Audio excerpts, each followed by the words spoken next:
Hi, Travel Bees. Today's topic is a really important topic in my opinion. Should you travel alone? Before I answer that, let me just say that I feel like a lot of people let this concept itself get between them and actually traveling. I believe that it's one of the biggest reasons or excuses why people actually don't get out there and travel. But before I get into that, if you're here for the first time, welcome. If you're returning, thank you so much for coming back. My name is Lucie, and my goal is just to help encourage and inspire young Americans to travel. Now, if you like this video, make sure to give it a big thumbs up. Don't forget to subscribe to my channel and click that notification bell so that you get notified every time I post a new video. I do post new videos every Sunday, and I truly appreciate all of the support that you guys have given me and that you continue to give me, and I look forward to creating so many more videos with you guys. So back to the topic at hand though. A lot of people are afraid to travel alone, and I totally get that. It is pretty scary, and there can definitely be a lot of unknowns that come with that. But a lot of people also feel that they can't travel alone, or that they wouldn't have fun if their friends aren't there. Let me just say that I believe that this is the furthest thing from the truth, to be honest. Now, I'm a really outgoing person, and I'm not really shy. I'm not sure if you guys could tell or not. But even I was super nervous when traveling alone for the first time, especially as a woman, right? But I think that common sense is the number one thing that you have to have when traveling alone. You have to just be aware of your surroundings. Common sense and being aware of your surroundings knows no gender. So don't let anything hold you back from traveling just because of a preconceived notion that you can't do it, because you can do anything that you set your mind to. Now, my first solo trip was to Portland, Oregon in 2019. It was quite an eye-opening experience. I actually did travel a little bit solo when I was in Europe visiting my best friend Michaela, and when we did our backpacking trip in 2018, I took a train ride from Denmark to Germany by myself, and that has a great story in itself, but maybe I'll keep that to the end. So stay tuned if you want to hear that crazy story. But back to my actual solo trip that I did in 2019 to Portland. That was my first true solo trip, and I had never been to the West Coast. I didn't know anybody over there, and really I didn't know what to expect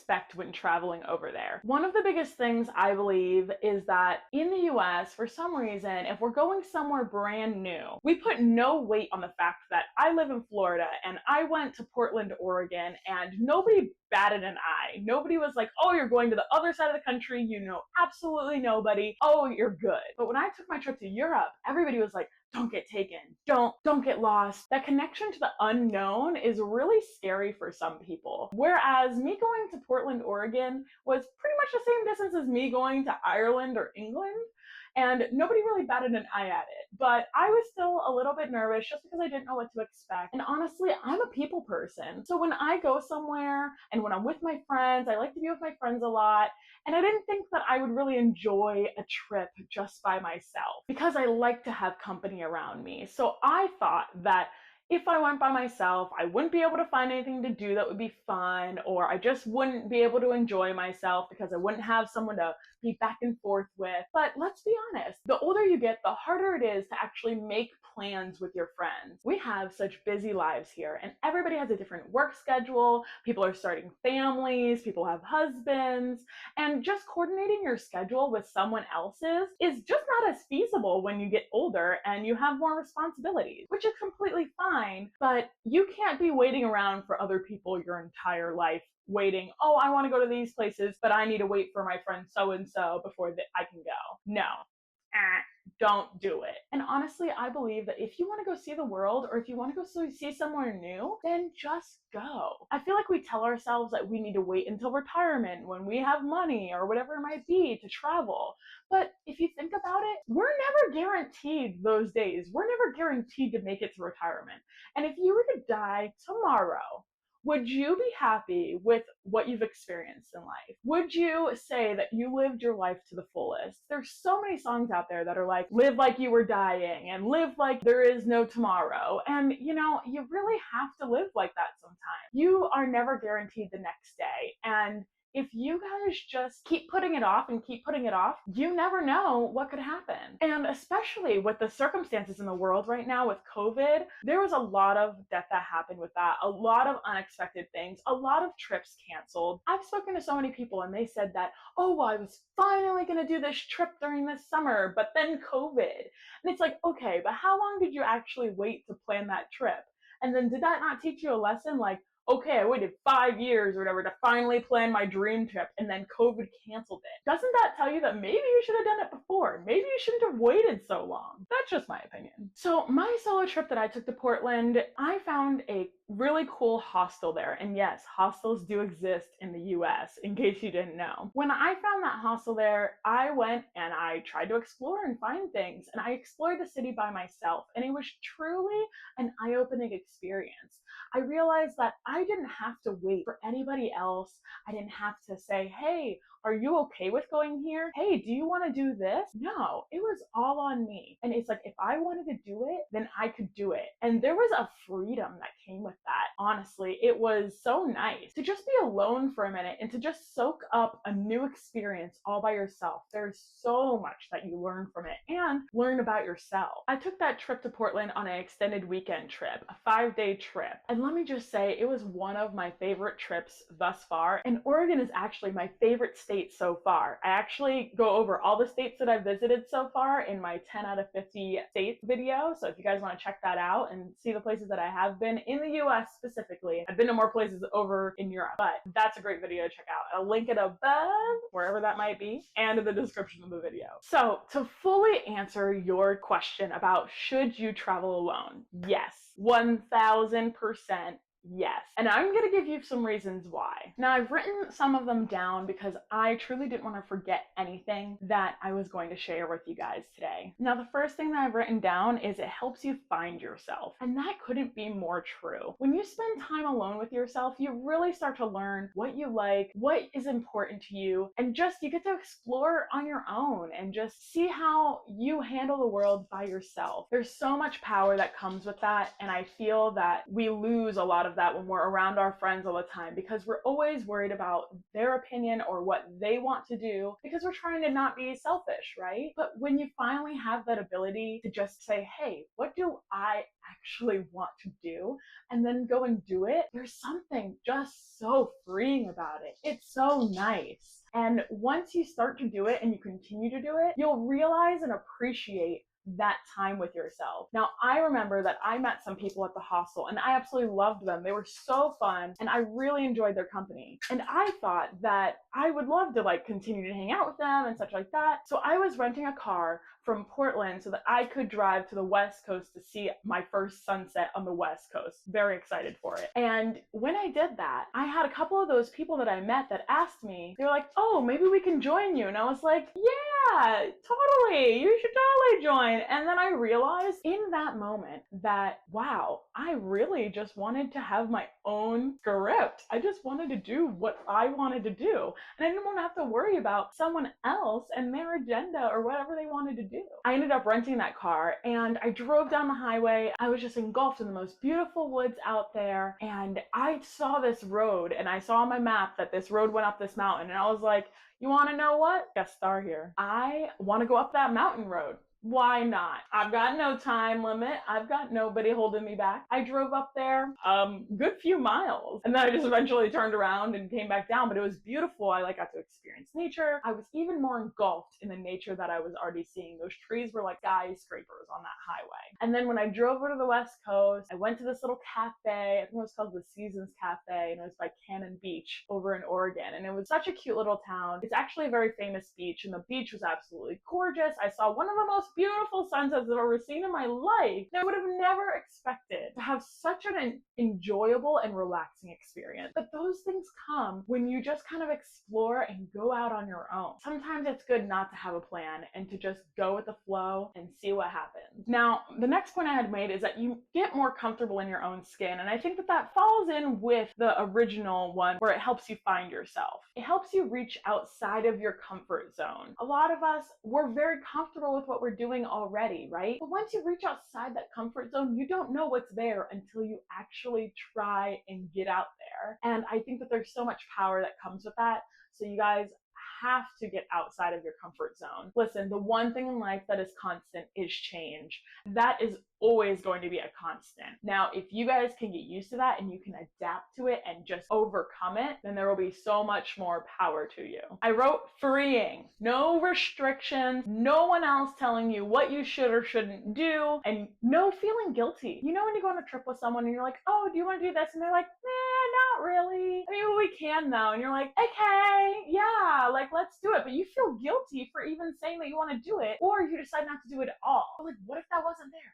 What if you just went and did it? To me, that's the biggest reason why traveling alone is so nice. The next thing I have written down is self-awareness and self-confidence or independence. Now, that is going to come to you when you travel alone because you have to be self-aware. You are by yourself. It's only you looking out for you, but you're going to become more aware of your surroundings, which is a good thing. And then you'll be able to react to those situations. Like I said earlier, common sense, you just have to have a little bit of it and know when a situation is dangerous and to avoid it. That's all it is. But you do that every day anyways. When you're driving to work, when you're out and about in the town, you're doing the exact same thing already in your daily lives. Just doing it while traveling, it's just a little different. You're enjoying it more. You are never truly alone. And I truly feel that you're never truly alone when you're traveling. There are people around you all the time. The next point that I have is that you are never truly alone. And this is so true, especially if you're going to a hostel or somewhere where it is a very social experience to meet other people.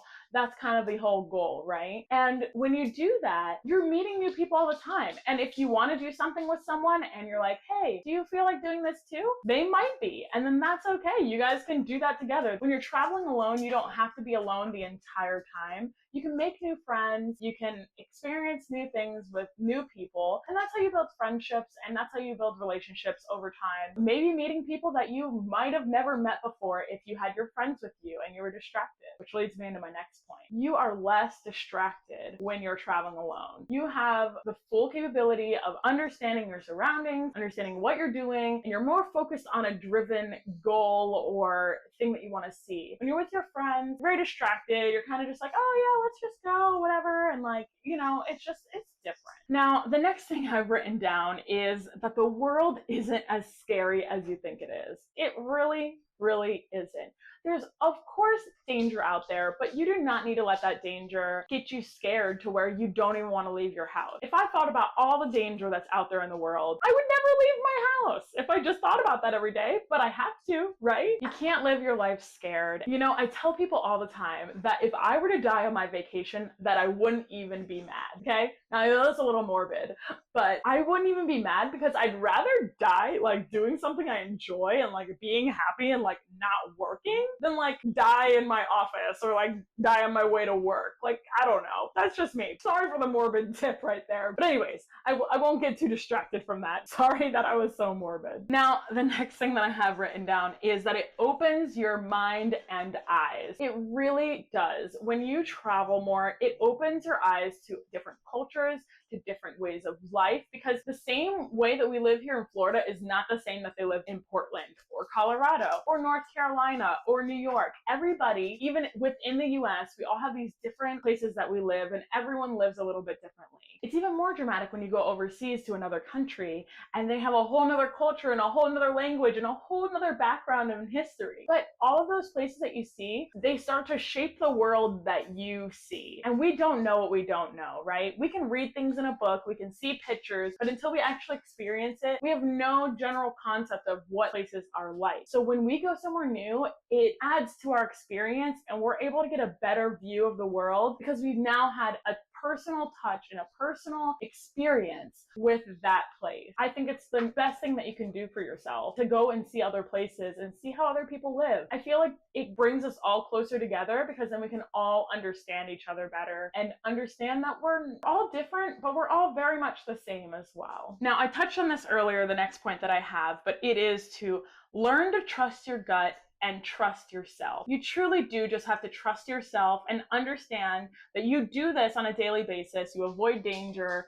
If you see an accident, you move over. You know, you're not gonna walk right into a dangerous situation if you're self-aware of your surroundings. There are bad situations that happen everywhere, and all it takes is that little bit of common sense to overcome those. And this next one, very important. Don't wait for anyone, okay? It's your life, and your friends are great, and you can still have trips with your friends, but you're gonna see less places if you wait on your friends all the time, and they might not have the same interests as you. They might have a kid, they might be married, they might have a different budget than you. There's so many different factors that come in when you have to plan with someone else, and it is completely okay to still plan those trips with your friends. You don't have to do solo trips forever, but don't exclude them either, because if you want to go somewhere really bad and you have the time and you want to go, you can even go on a weekend. Just do it. I do want to share some of my favorite quotes with you guys to leave you guys with, and I want you to really think about them. The first one is, "We travel not to escape life,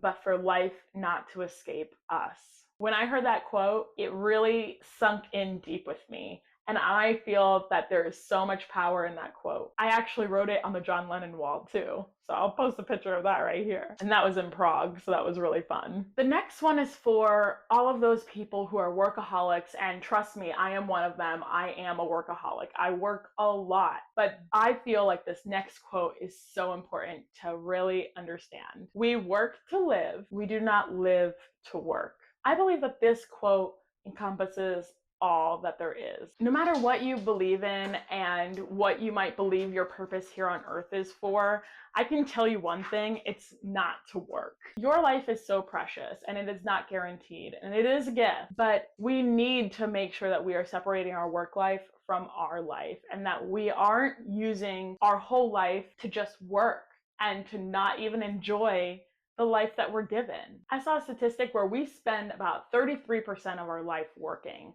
That is a third of our life working. That's insane. So just think about those quotes, let them seep in a little bit, and just ask yourself, if your life were to end tomorrow, would you be satisfied? And if the answer is no, then I suggest you go out there and travel alone. If you have any questions, you guys are always welcome to ask me. Again, if you liked this video, give it a big thumbs up. Subscribe to my channel, and don't forget to hit that notification bell so that you guys get notified of those videos. I really appreciate all the support you guys have given me, and I'm excited to continue sharing with you guys. I've got some really exciting footage that's going to be coming from my trip that I'm taking, and so you guys might want to stick around for that. Now, I did mention that little story of me in Germany on the train ride. That was quite a hilarious trip. So I am going to share that with you guys really quick because I said I would. Here is the snap from me at the train station, and it'll tell you a little bit about what happened. So, funny story. Get ready, guys. I took an overnight train to Germany, and right now I'm in Tujuva or something. That's still in Denmark, but close to Germany. I had 3 connecting trains that I was supposed to take, and I got on the second one. So I was supposed to transfer from Tujuva to another train, but I had a 5-hour layover. So that goes part of the story. I'm 5 hours here, and normally the station's open and you can go and sleep in the station or whatever, or wait for your next train, but the station's closed. So I'm sleeping in the elevator tonight because it's warmer in here than it is outside. And we're gonna see how this goes, but it's warmer in here, so we'll see. Wish me luck. Now, it was 3 a.m. there, and the station was closed, and I had to wait 5 hours before it opened up and there was another train. I thought the station was gonna be open because there's a lot of people who will stay in stations during layovers and such like that. But this was like in a small little town and it was definitely closed. Now this is definitely an error on my part and I just must not have read the fine print when I was booking my ticket, because I would think that they would tell me if the train station was gonna be closed and I was gonna have a 5-hour layover. That was the case. Maybe not, but there was only another like 1 or 2 other people that were also waiting for the next train. I was staying in Denmark with my best friend Michaela, and I decided to take a trip down to Germany to visit another friend that we had met on our trip. So that's how I ended up being in Hamburg, and it was actually a really cool trip. But I had my friend in Denmark and then I had my friend in Germany, so the only portion of my trip that was solo was when I was on that overnight train ride down there, which was very interesting. And as you saw, I slept in an elevator and it was really cold, but I had a really great time and it was definitely worth it to go. So guys, that's all I've got for you guys today. I hope you guys have an amazing week and I hope to see you guys here again next week. You guys have a great one. I'll see you later. Bye.